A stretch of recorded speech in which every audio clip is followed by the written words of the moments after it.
जब दुश्मन बार बार जहर उगले तो जवाब जहर से नहीं जंजीरों से दिया जाता है। पहलगाम में हुआ हमला सिर्फ एक आतंकी हमला नहीं, ये पाकिस्तान की प्लान की गई साजिश थी।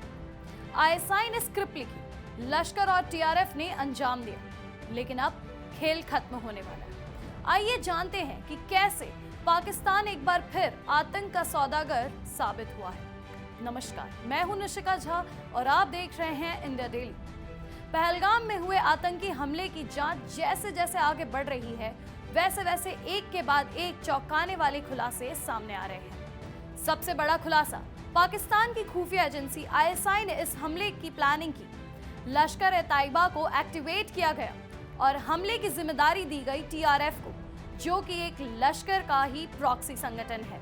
खुलासा नंबर 1, टीआरएफ के आतंकियों ने पहलगाम से पहले गुलमार्ग और सोनमार्ग की भी रेकी की थी, लेकिन वहां सख्त सुरक्षा को देखकर हमला नहीं हो पाया।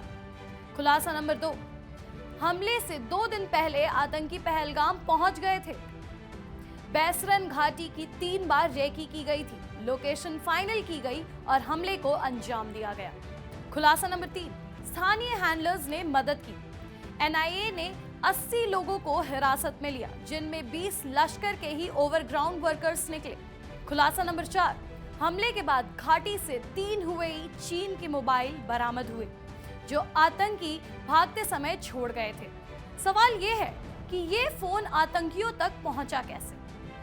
खुलासा नंबर 5, हमले से पहले आतंकी बेताब घाटी में छुपे थे, वहीं पर हथियार को भी छिपाया गया था।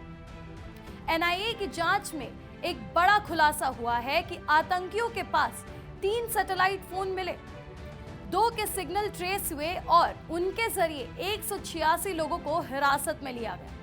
लेकिन कहानी यहीं खत्म नहीं होती। इन फोन से जुड़े सिग्नल और डेटा अब चीन की भूमिका की तरफ इशारा कर रहे हैं। एलओसी पर बंकर बनने से पहले भी चीनी कंपनियों की मदद सामने आ चुकी है। अब हुवेई के फोन मिलना एक बड़ा सवाल खड़ा करती है। इस बीच पाकिस्तान बुरी तरीके से घबराया हुआ है।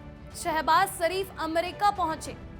उनके चौखट पर पहुंचते ही विदेश मंत्री मार्को रूबियो से हाथ जोड़ते हुए भारत के गुस्से को शांत करने के लिए कहा, लेकिन अमेरिका ने भी पाकिस्तान को साफ शब्दों में कह दिया, आतंकियों को सजा दो वरना अंजाम भुगतो।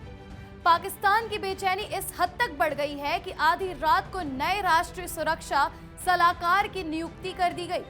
आईएसआई चीफ आसिम मलिक को पाकिस्तान ने एनएसए दे दिया है, यानी अब पाकिस्तान की सुरक्षा आईएसआई के हाथ में है। उसी आईएसआई जिसने इस हमले की साजिश की। पाकिस्तान की एक और साजिश बेनकाब हो चुकी है। भारत ने एक बार फिर सबूतों के साथ दुनिया को दिखा दिया है कि कौन असली गुनहगार है। लेकिन इस बार भारत चुप नहीं बैठेगा।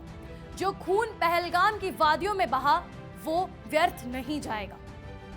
ऐसे ही और तमाम खबरों के लिए देखते रहिए इंडिया डेली।